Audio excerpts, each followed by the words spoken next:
Hello guys मैं आज बाहर बुलूली आ मो रूममेट मते आज फोन करी कहले कि दीदी आज गुपचुप फिस्ट करी हम कहले हो चलो रूम को गला बेलू सुने ना बेसिकी आलू और मटर को बेसी भल से सिझे दीची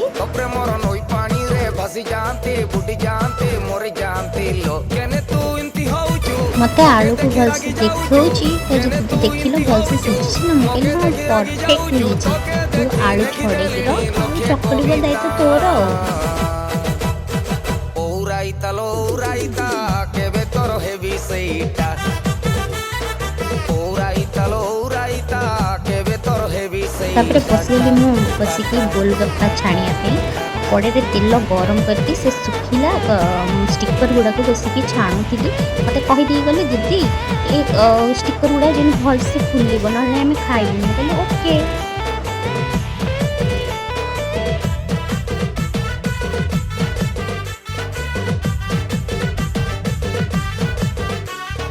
अच्छा देखिले ये गुपचुप गुड़ा भलसे फुली ना मत पुणी आज गाड़ी हम सकाळो निद भांगी गले बिछोना रे एका फल लागुनी बापा को दुसुनी मोर बहू को दुसुनी बुआ को 26 छुई गलानी मटर गुड़ा अलग कर गोटे जगह बाहर कर आलू को चकड़ी देलु भलसे आज जी गुपचुप स्टिकर थी आ सब छाणिकी मु भलसे गोटे थाली रे रखीदेवी तार धनिया पत्र लंका और लेंबू को भलसे पूरा चुन चुन कर काटी दूची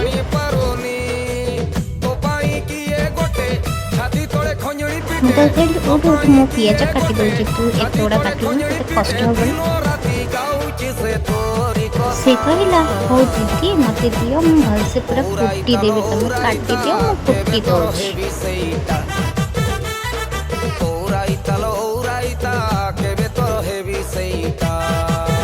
चकटा रही आलू तुरंत लुण पकई दिंतु ना काली पकेबे आ जीरा लंका गुंड तापर लंका कटा होता लंका को पकईदे कटा होता धनिया पत्र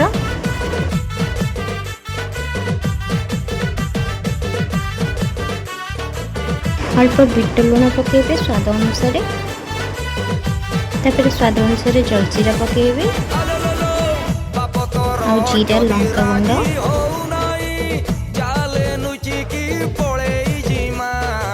सिझा होता मटर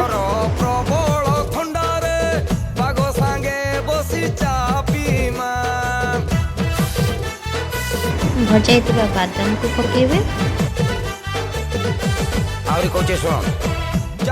कटा होता लेंबू रस टिके अल्प पकईबे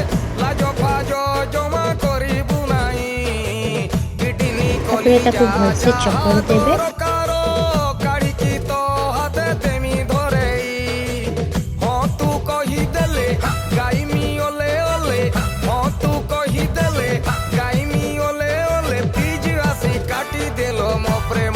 बंची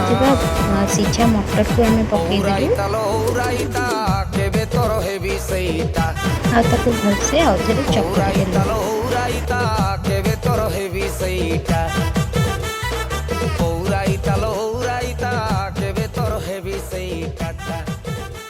कटा होता पिज को पकईदेलु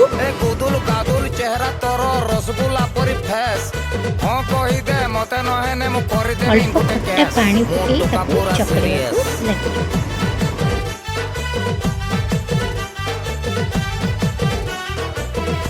एबे प्रस्तुत होगा आलू चकटा एबे प्रस्तुत करिया खट्टा पानी से जलजीरा गुंड पकईदेलु लंका गुंड पकईदेलु तापर किछि जीरा गुंड पकईदेलु टिके लेंबू चुपुड़ी देबु बेईमानी मनटा मोर छिनी छतर बारंबार कान रे कहउजुलो तपरे मोर नई पानी रे भासी जानते बुडी जानते मोरे जानते कटे जेतो लंका गुंड पकईलु धनिया पत्र मध्य पकईदेलु आ कटे जेतो लेंबू फल को पकईदेलु तापर भलसे गोळेदेलु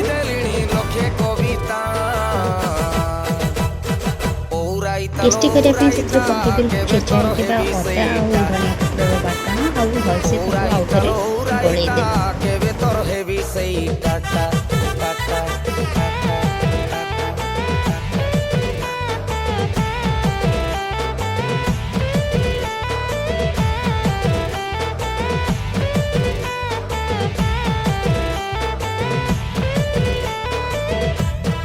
ଏବେ ପ୍ରସ୍ତୁତ ହେଇଗଲା ଖଟା ପାଣି। ୱାଓ କି ଟେଷ୍ଟି ହେଇଛି। ଆପଣ ମଧ୍ୟ ଖାଇଲେ ଜମାରୁ ଭୁଲିବେନି। ଗୁପଚୁପ୍ ଫିଷ୍ଟ ହେଉଛି ଦେଖିକି ଏମାନଙ୍କ ଖୁସି କହିଲେ ନ ସରେ, ଆଉ ଖୁସିରେ ନାଚିବାକୁ ଲାଗିଲେ। ତାପରେ ବସି ପଡ଼ିଲୁ ଆମେ ବସିକି ଖାଇବା ପାଇଁ। ତ ଥାଳିରେ ଗୁପଚୁପ୍ ଆଉ ଖଟା ପାଣି ଆଉ ଆଳୁ ଚକଟାକୁ ଧରିକି ବସି ପଡ଼ିଲୁ। ତ ସାଙ୍ଗ କହିଲେ ଗୋଟେ ଫଟୋ ଉଠା ମସ୍ତ ହେଇଛି। ରାଗ କରିବା ପାଇଁ ଆମେ ଆଳୁକୁ ଅଲଗା ଚକଟିଥିଲୁ, ତାପରେ ଖଟା ପାଣି ପୁରେଇ ଖାଇଲୁ।